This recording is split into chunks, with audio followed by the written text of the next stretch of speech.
The test is in 4 parts: Part 1, Part 2, Part 3, and Part 4. Now look at Part 1. Part 1. You'll hear two university students planning a computer programming lesson. First, you have some time to look at questions 1 to 4.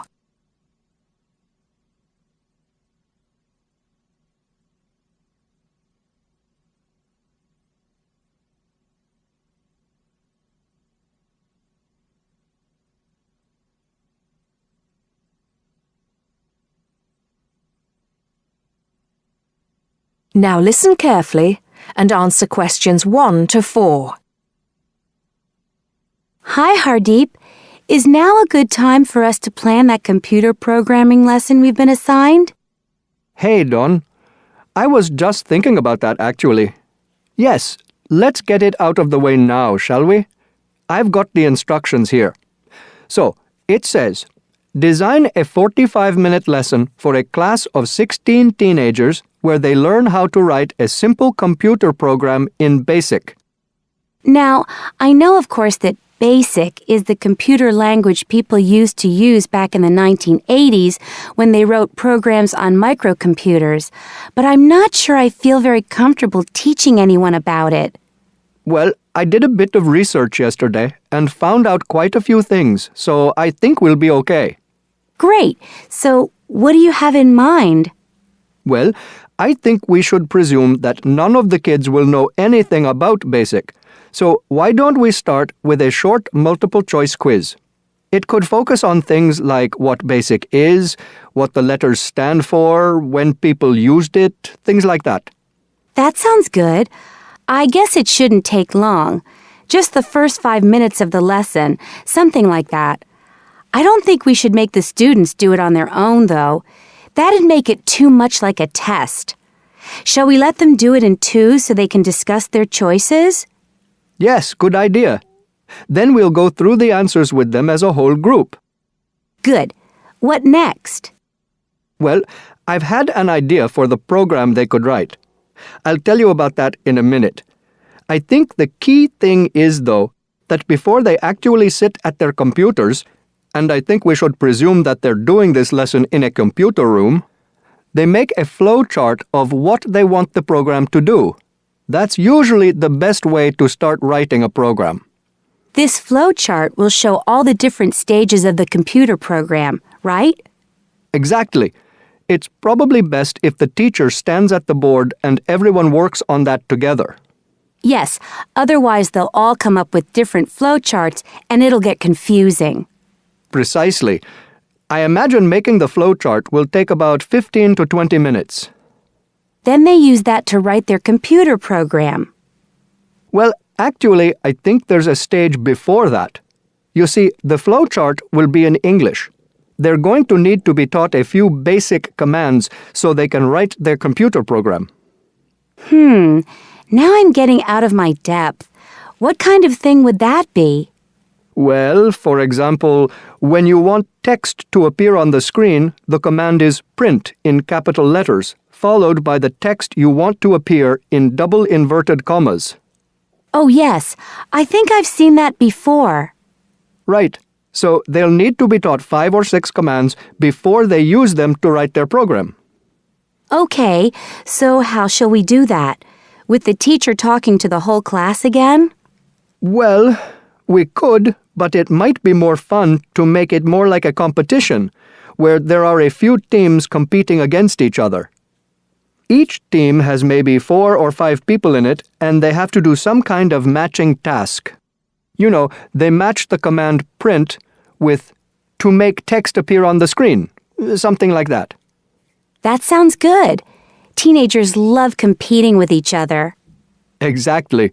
And then, for the final part of the lesson, they use their flowchart and the commands they've learned to produce the program. Let's presume, shall we, that there are 8 computers in the room, so that's 2 students for each computer. That sounds reasonable. So, tell me more about your idea for the computer program they're going to write. Before you hear the rest of the conversation, you have some time to look at questions 5 to 10.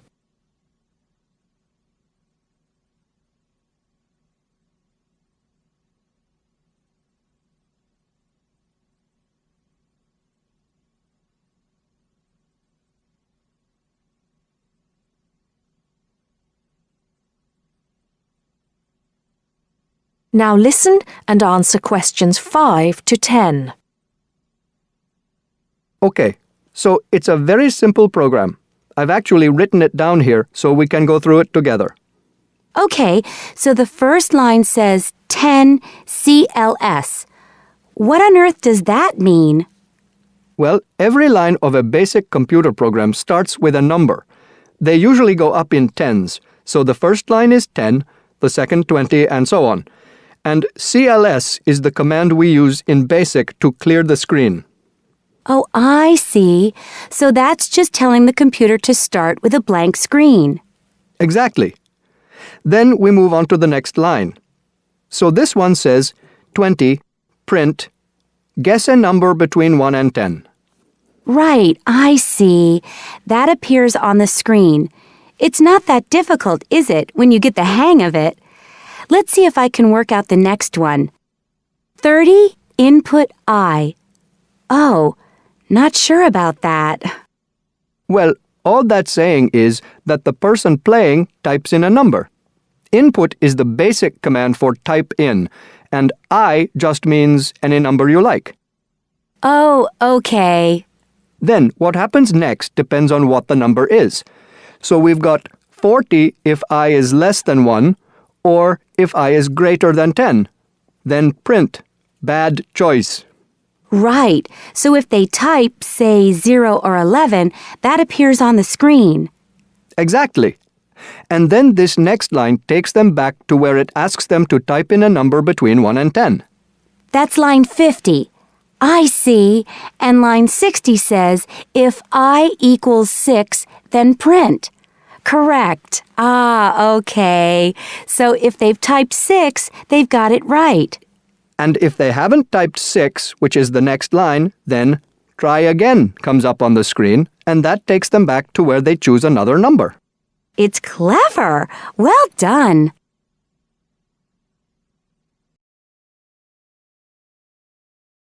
That is the end of part 1. You now have half a minute to check your answers.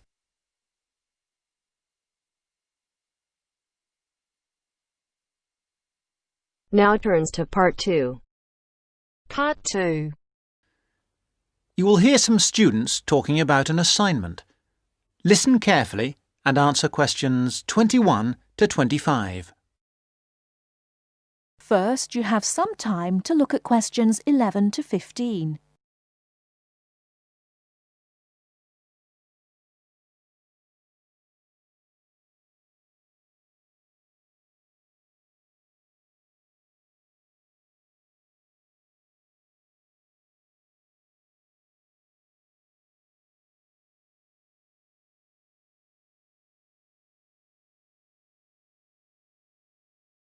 Now, listen carefully and answer questions 11 to 15.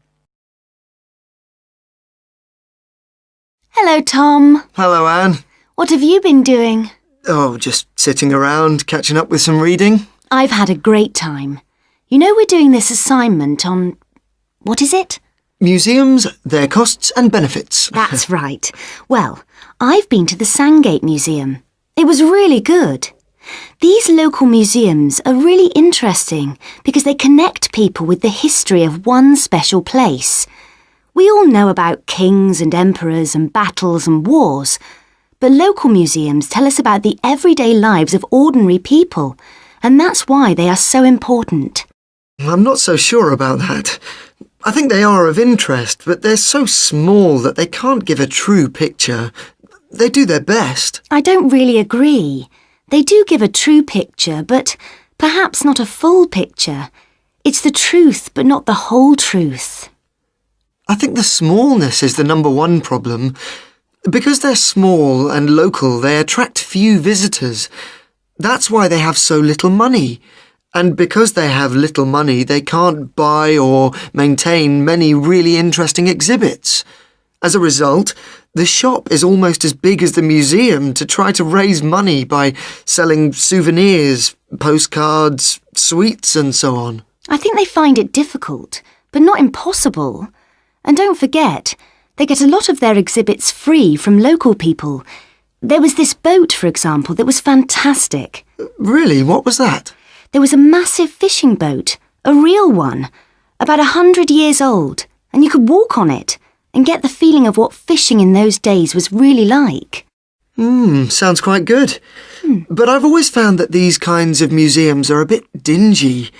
For example, the display cabinets are so dark that you can hardly see the exhibits, and the labels are sometimes difficult to read.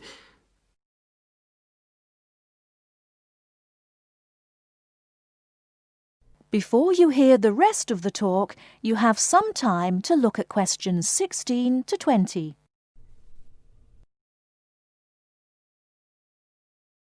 Now listen and answer questions 16 to 20.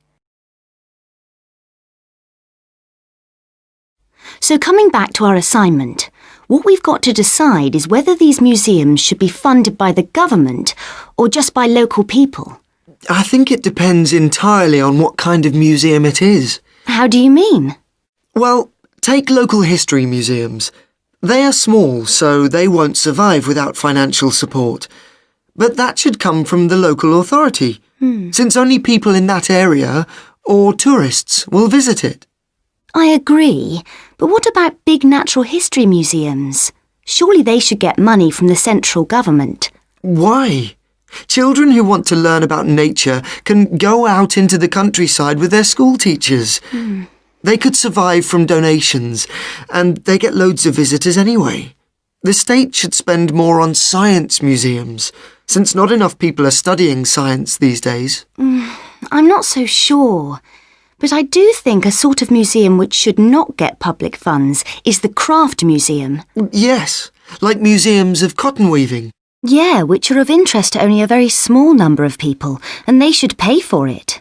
I agree, but a working farm is a different thing again. That's something from the past of all of us, and so it's important to the local community. Kids can learn a lot too. That's the sort of thing that the local government should be spending its money on. Yes, I agree. Well, I think we've got plenty of ideas for our assignment.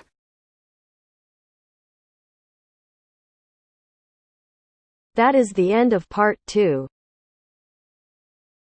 You now have half a minute to check your answers.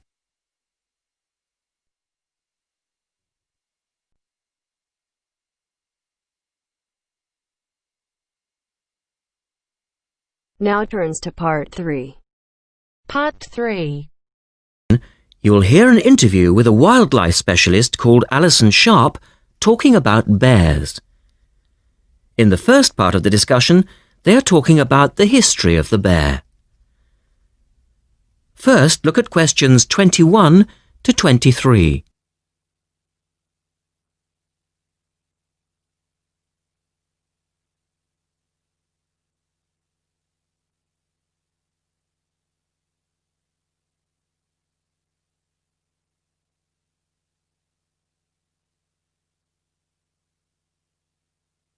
Now listen to the first part of the interview and answer questions 21 to 23.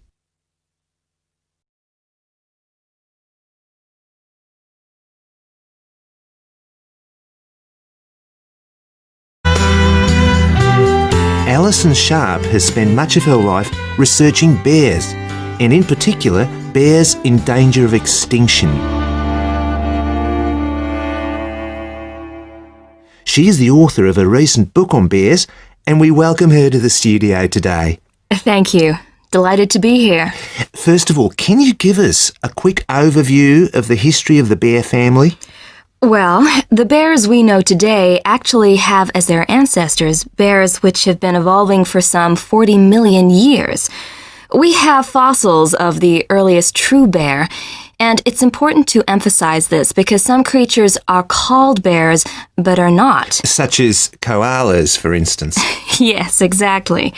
Fossils of the true bear show a small dog-size animal with characteristics that show a blending of dog and bear traits. So the general belief is that dogs and bears were of the same family? Yes, that's the theory.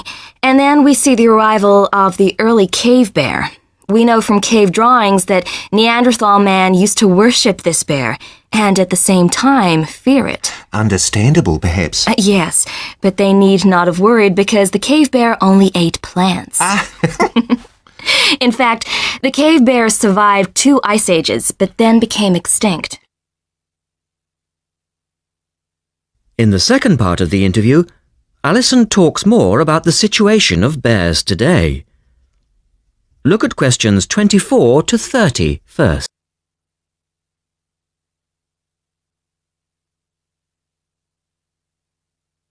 Listen carefully and answer questions 24 to 30.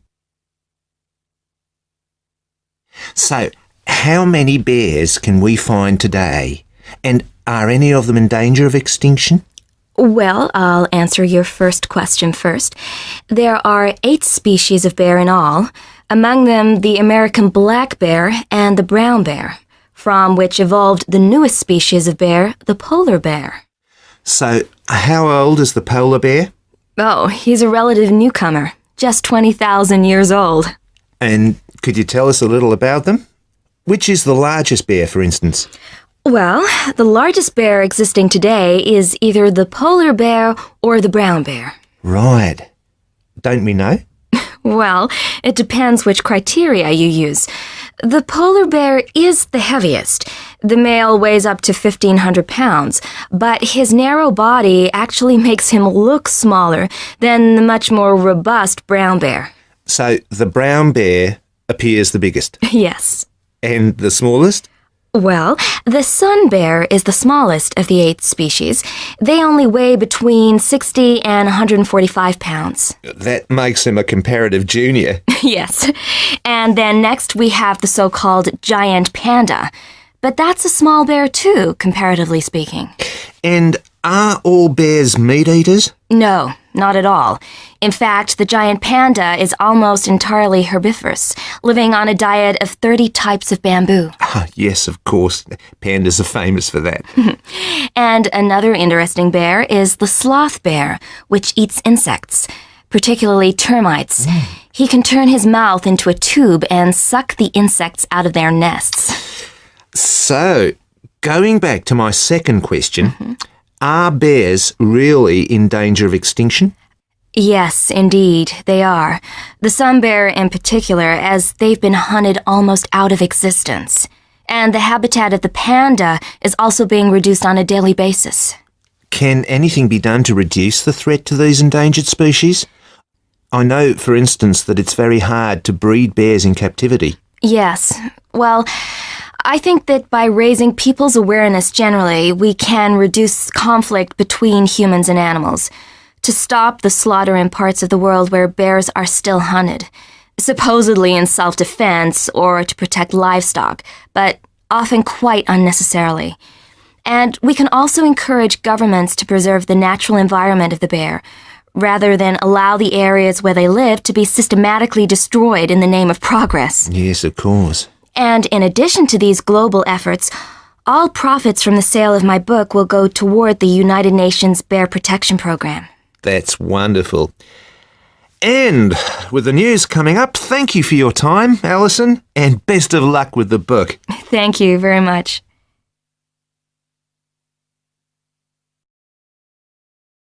That is the end of part 3. You now have half a minute to check your answers.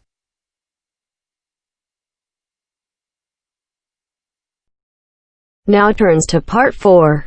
Part 4. You'll hear an introduction about the tutorial courses of the physics school. First, you have some time to look at questions 31 to 40.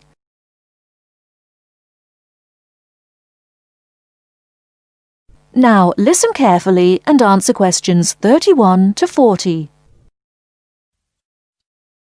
Welcome to Orientation Week. This is the physics school session, and we'll welcome Professor Smith, the head of the school, to introduce you to the tutorial system. Welcome, Professor Smith. Thank you. You may have noticed life at university is totally different from that of school. For you, tutorials are an important part of the teaching program. Tutors are the primary contact between undergraduate students and the school. A tutor is the student's personal tutor as well as their academic tutor.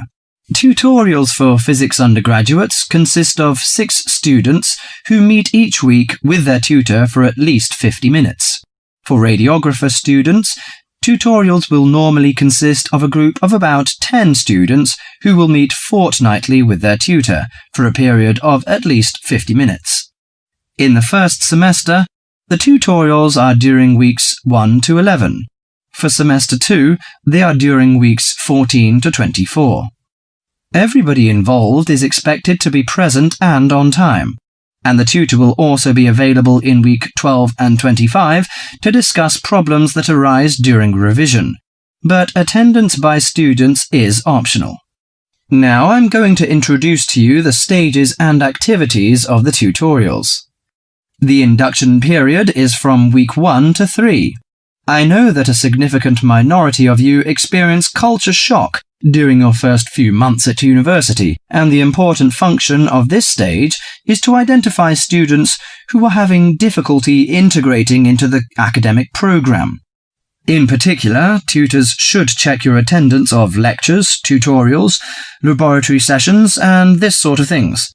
Tutors also help you tackle work in a systematic and effective manner. Stage 2 begins from the 4th week. Some tutorials of this period are to be devoted to discussion or going over the students' lecture notes, but approximately 50% of tutorial time is to be devoted to coursework. You should finish the weekly homework assignments of 2 hours duration with at least 50% involving written work. At least 8 homework assignments during the year should involve answering problems set on coursework. The written work collected by the tutor should be marked within a week of handing in, and generally the assignments should be graded. The 3rd stage starts from week 8 till the 10th. During this period, math and 4 core physics programs are included. The majority of tutorial time should be devoted to work which supports the lecture programs and laboratory work. At least 60% of homework assignments should involve written work. The assignment may involve writing an account of or notes on a specified range of topics. The written work should also be marked and graded. Short oral presentations by students should be included. They are possibly on general physics topics or essays. The last week's personal development planning is a structured and supported process. The primary objective for PDP is to help you to become more independent and confident, self-directed learners, and encourage a positive attitude to learning throughout life. It is undertaken by yourselves to reflect upon their own learning, performance and achievement, and to plan for their personal, educational and career development. Finally, if without evidence of good reason you miss more than 2 sessions during a semester, or if the tutor is not satisfied with your progress, the matter must be immediately referred to the program director, who will normally issue formal warning, verbal and written. This will inform you that your place at university is under threat of withdrawal if no improvement is made. That is the end of part 4. You now have half a minute to check your answers.